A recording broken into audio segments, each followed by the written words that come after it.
All right. Thank you for joining me on VETSOCIAL Voices. I'm your host, Ryan Hunt, and we have a tremendous guest today. I'm really excited about this. I actually kept him waiting. So, a little bit on this one. I know this is a recording. You're hearing this on Spotify or iHeart or iTunes or wherever you're listening to this. We do appreciate that you're here.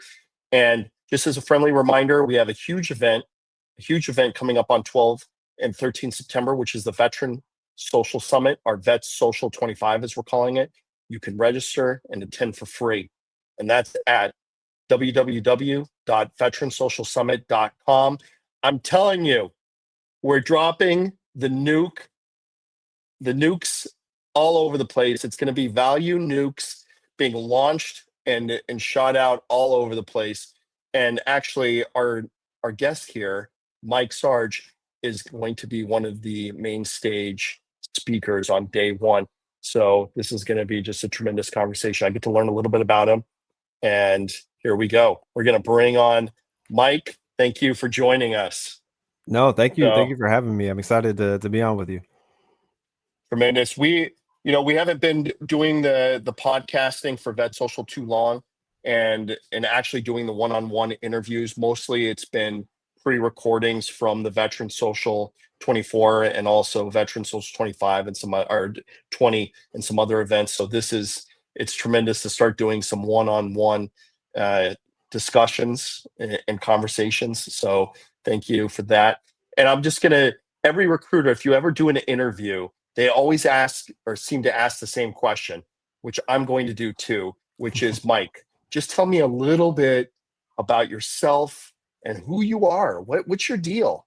Yeah, for sure. No, again, thank you for having me. And of course, we got to get that question in because that's if you're military, the going around the room, introducing yourself, meeting people. So The uh, elevator pitch. the elevator pitch, you got to let people know who you are. So me, as you were saying, I go by the name of Mike Sarge. I'm a keynote speaker. I'm an award-winning music artist, and most importantly to this, I'm actually still active duty. I'm an active duty military leader within the United States Air Force. And my Oh, whole that's focus, amazing. my whole focus, honestly, I speak to purpose-driven professionals, really purpose-driven professionals and creatives who sometimes struggle to lead confidently. And honestly, they're just done with surface level advice. That's my whole thing. I love to go, okay, what's the problem? How can we come up with creative ways to address it? Whether that's creative ways in how we train people or creative ways in like the tools that we build. That's my main focus. Everyone's tired of like the fluff and the surface level leadership, the check the box leadership. And so for me, it's all about encouraging people so they can lead boldly, so they can own their voice, and ultimately they can leave like a legacy that lasts. So the comparison I use is like Batman, right? Batman and Bruce Wayne. My Bruce Wayne life is the military. My leading high performing teams, and then my Batman life is me as a music artist, myself as a content creator. And I've had the privilege of having some of my work placed in with major brands like Gatorade and Ford and some national TV commercials and TV shows. So that's That's me amazing. kind of in a nutshell to keep it short. And then I guess the last piece of it is just like I'm the CEO of a platform called Create Force, which is a YouTube channel that focuses on leadership and personal development for people that want to grow and take their careers to the next level. So that's me. That's amazing. And it it's very rare to actually start your entrepreneurial journey while you're still on active duty. And I'll tell you, I started my first company while I was on active duty. I was on a TDY when I started my first deal. So it's very rare. Why and how did it come about that you became an entrepreneur while you're sitting there doing your Mm. daily duty?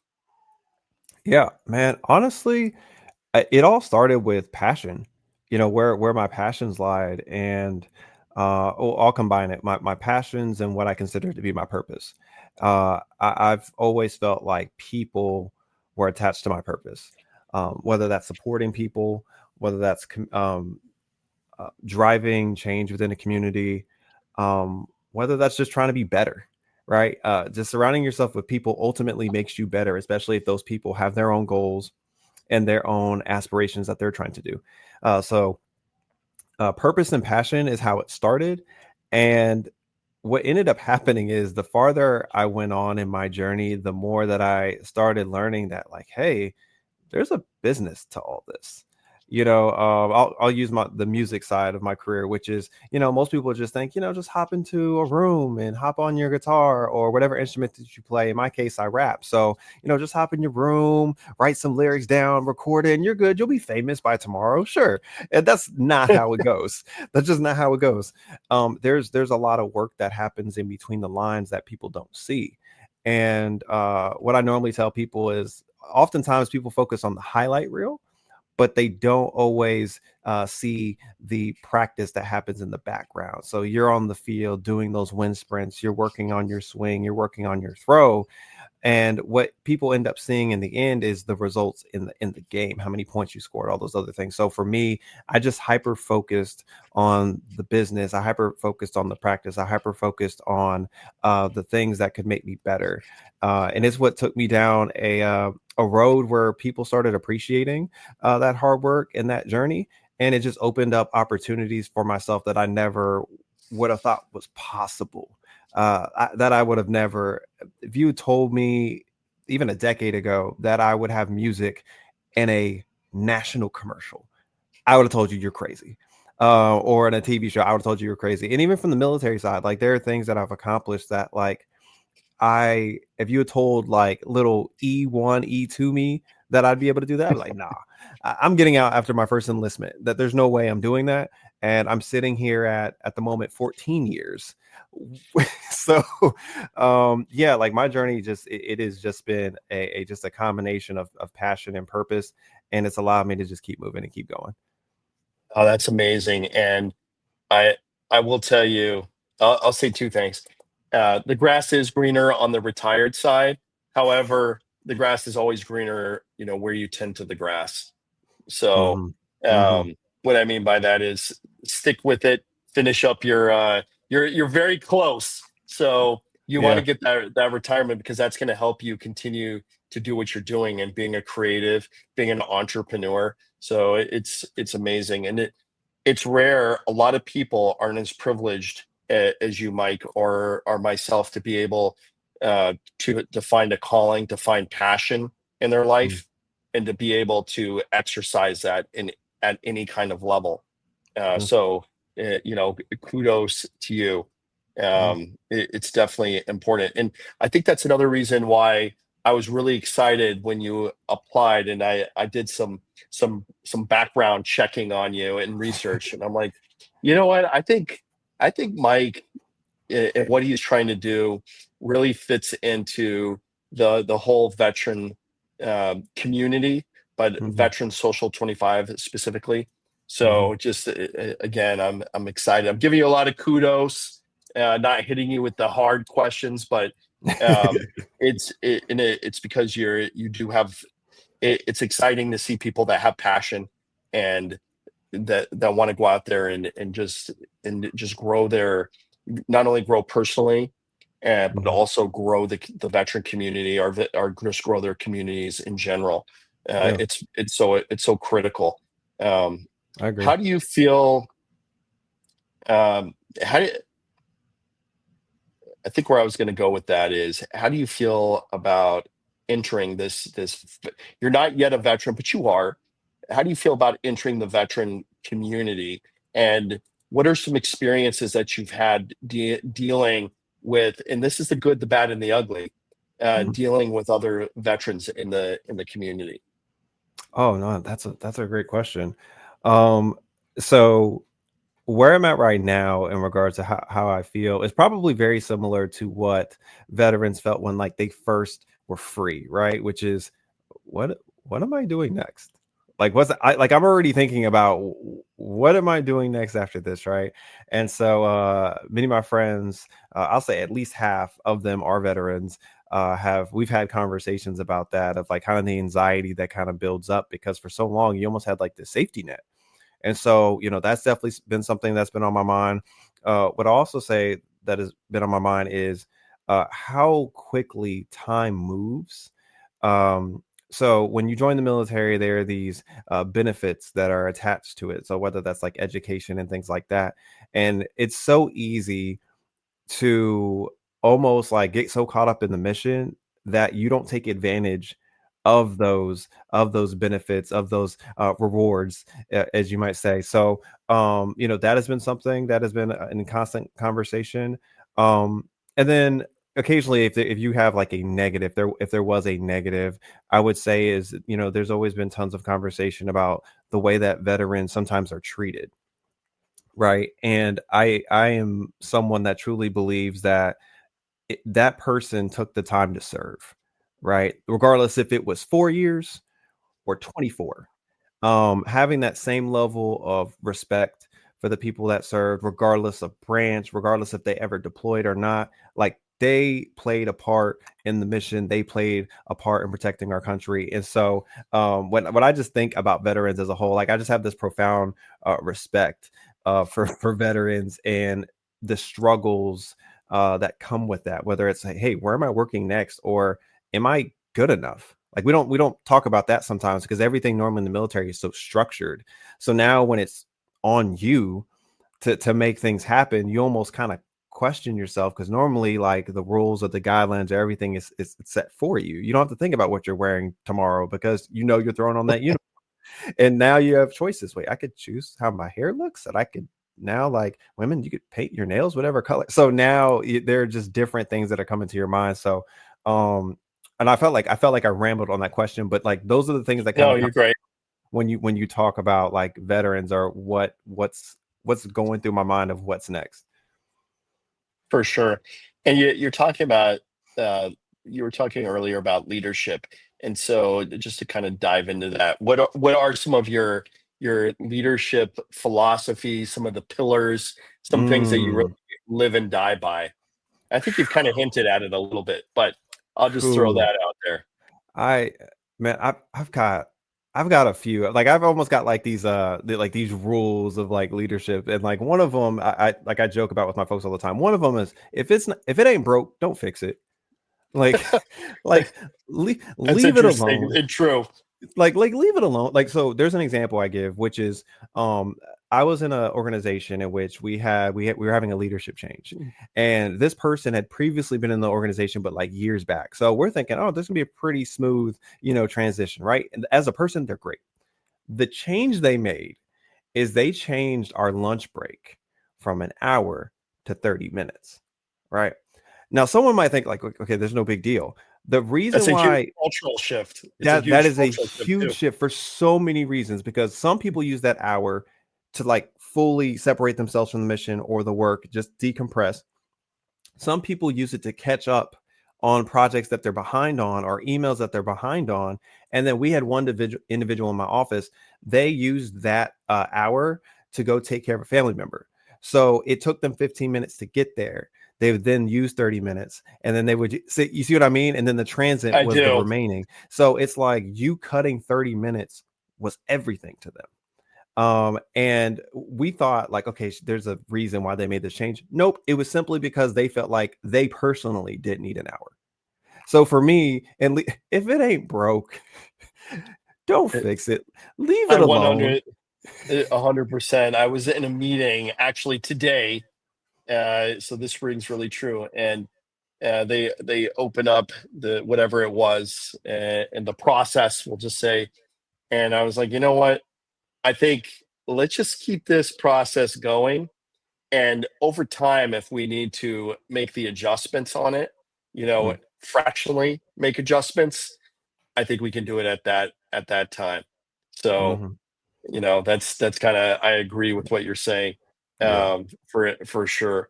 And our military needs, we need good leaders. So it's tough to hear that, because sometimes, when you're put in these positions of leadership, you might not fully understand like everything that you say that comes out of your mouth, every action that you make, Hmm. it trickles down a little Yeah. bit.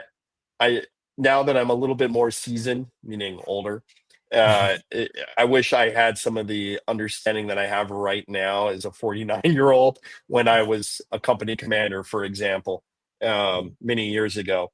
and just thinking like, man, if I had really just understood these are sometimes, not to degrade any of the soldiers or officers I worked with, because they made me who I was. Um, but to say I should have treated them more like my children, in a sense that, I have to understand, like, again, Yeah. every action, everything comes out of my mouth has a consequence, whether that's a Hmm. good thing or a bad thing. Cutting someone's lunch for 30 minutes it had a negative impact, as we saw. Yeah. I mean, you're hitting something that I actually say often, which is, um, you're always being watched.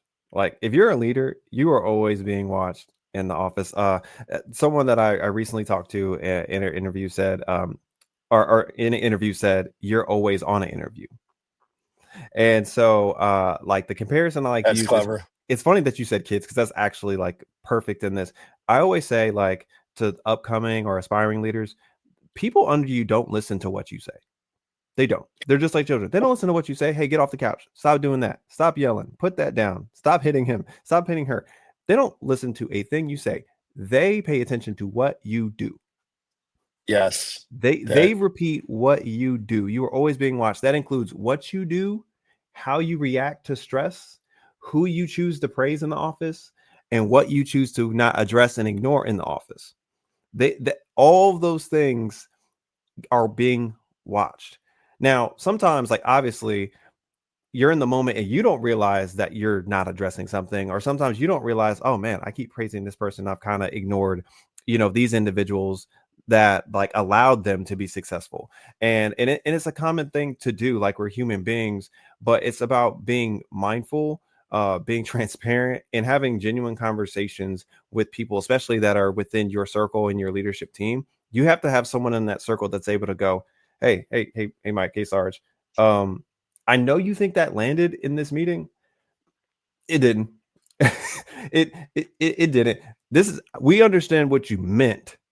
This is how it was taken, right? And so like we're always being watched. And if you knew that, if people knew that, hey, like you're always under the microscope, I think that it would allow us, or kind of force us, to be more intentional about not only how we come into a room, but also be more intentional about getting that feedback about, hey, you were in the meeting, you were kind of quiet.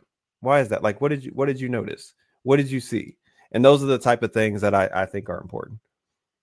Yeah, and just to piggyback off of what you're saying, uh, feedback after action review. I don't know if they say that in the Air Force, but it's Yeah. the feedback loop. Yep. It's so critical. And sometimes I could just tell you, in over the last 10 years as a veteranpreneur, there's been times where I've been so awful about feedback, and this is something that falls back on our military days, or right now for you, is this is so the feedback is really important, because it helps us to really look at ourselves a little bit better, and then also to elevate, Mhm. our position, and elevate our vibration. So uh it's good. I mean, the feedback is so important. It's a critical component of this. So Mhm. let me shift over, and you don't have to indulge me too much, but uh, tell me a little bit about, Mike, outside of uniform and outside of being an entrepreneur. What are some Yeah. things that I know music is something that's a passion for you. What are Mhm. some other things that are passions in your personal life that Yeah. you don't mind sharing? No, for sure. So I'm a big three F guy. So family, fun, and faith. Love it. My and I'll start with my faith, because my faith is what keeps me grounded, and it aligns me with, honestly, there's not a decision that I make that isn't rooted in my faith, to be honest with you. And so I'm a huge believer that I'm not here if God didn't allow me to. And I also don't believe that what I'm able to do, whether that's my purpose or my passion, I believe that is attached to Him. So my faith, my family. Listen, family is funny. Normally, when people talk about their family, it's always super positive and things like that. But what I've always said is, uh, my family has brought triumph in my life, and a little bit of trauma in a good and a loving way. So, and I say that because if if and I think the parents out there will understand this, a lot of times how you choose to raise your kids, a lot of times you don't realize you're doing it, but you're subconsciously going, I went through this, my parents raised me like this, and I never want to do this because I know how this made me feel. So you're like going the opposite, clear opposite direction, while also keeping the things that you felt were super valuable from them growing up. And so that's why I joke about there's the triumph, and then there's the trauma. It's Oh my God, Mike, you preach it. You're 100%. That resonates with me for sure as a parent of three kids. So, yeah. um, yeah, And that then is so fun. true. And then the fun. Like, look, if no matter who you are, what you do, what career field you're in, if you do not, if it does not bring you joy, it is going to feel like a burden. It's going to feel like another job. And so, in whatever you're doing, whether you're a veteran or currently still in, or maybe you're a stay-at-home mom, or like whatever it is that you do, um, it's I often find that your purpose often is aligned with things that you love. And it's like when I look at the greatest of all time, whether it's an actor, actress, an athlete, or whatever. Like, sure, there's certain perks that come with it, the popularity, the money, the stuff like that, but they love the game. Like, they love the profession, the doctors that have been in their career for forever, teachers that know they're not getting paid a lot, but they're still there teaching for 30 plus years. They're not just doing it because they're getting paid. We know they're not getting paid that much. No, they love what they do and they want to impact the next generation to be the next doctors, lawyers, possible president of the United States. And so I believe that fun is attached in everything. So the three F's are what's most important to me. It's what keeps me grounded, honestly.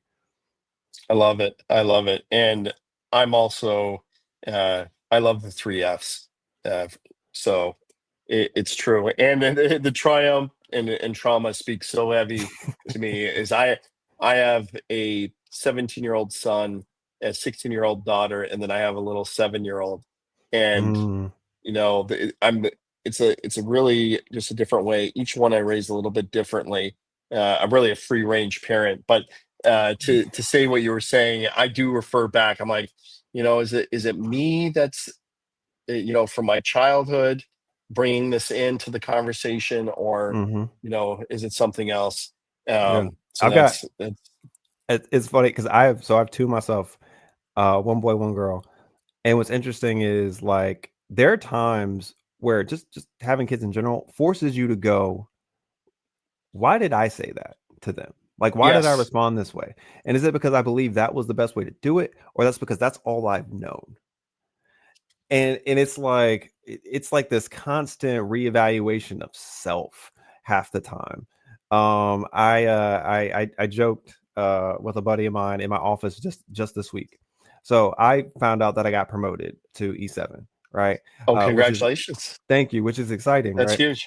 So when my son hears it, like I get home and he's like, Daddy, I heard you got promoted, but what's promoted mean, right? And so when it comes to kids, they literally don't know what it means, so they genuinely want to know. Well, as the parent, you're almost forced to go, wait, I can't just give him a definition because that's going to be just as confusing.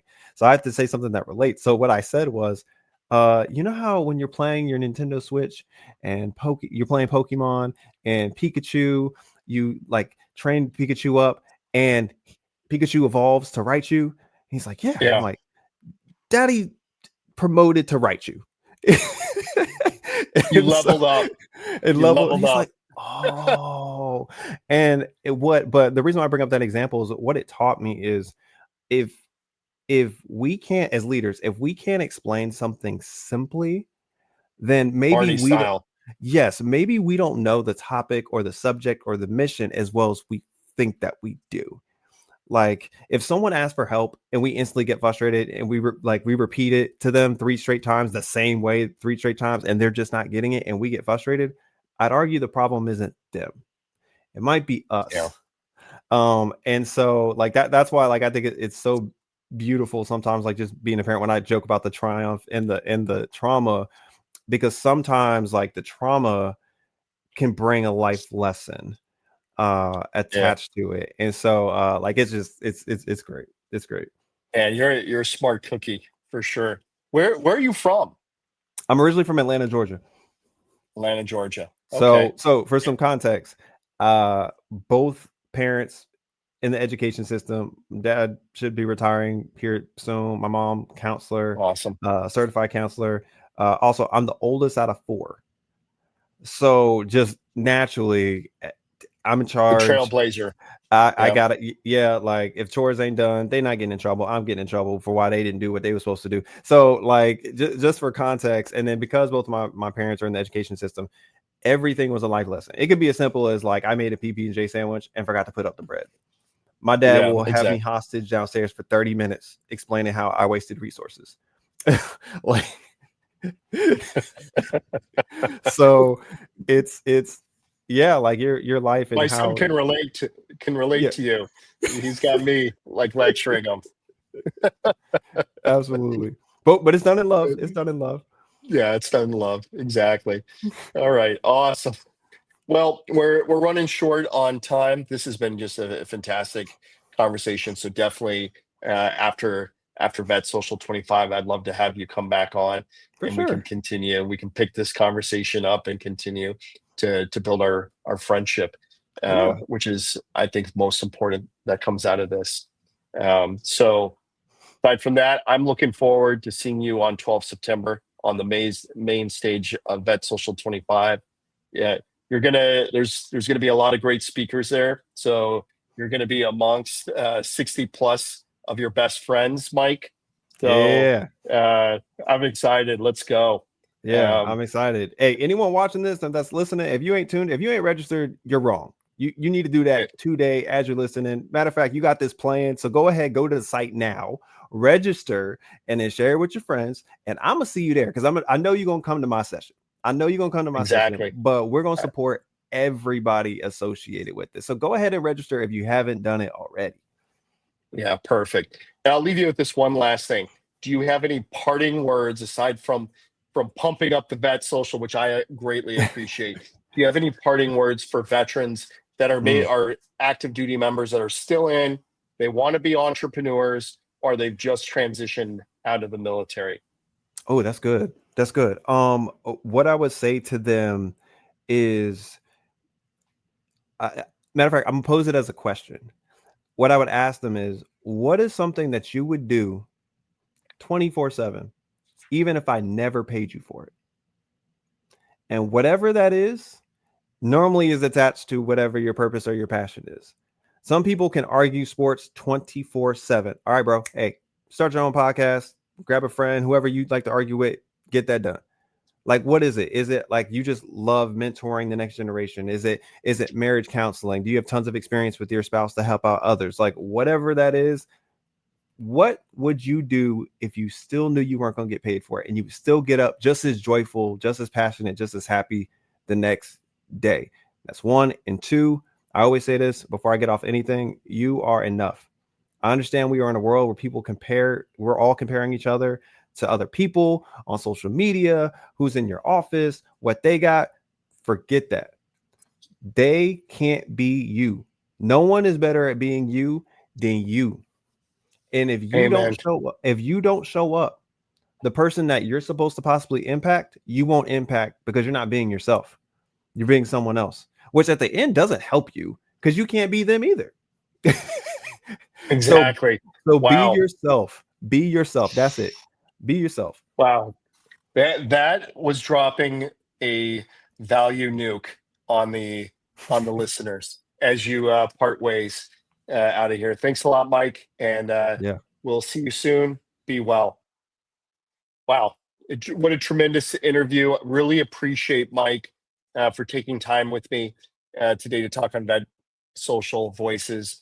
And again, join us. Join us at the Vet Social 25. We have some upcoming webinars too. You can find those at www.veteransocialsummit.com. And wow, we are really trying hard to unite, to grow, to empower, and elevate the veteran community. Mike hit it on the head. There, one of my passions is giving back to the veteran community because you've all given me, my soldiers, everybody throughout my career, gave me so much and made me the person that I am. Allows me to have a pretty good life here in Chicago with my kids and dogs and etc. And it's because of all of you. and just to hit on what Mike's saying. So be blessed, be well out there. And until next time, start climbing higher.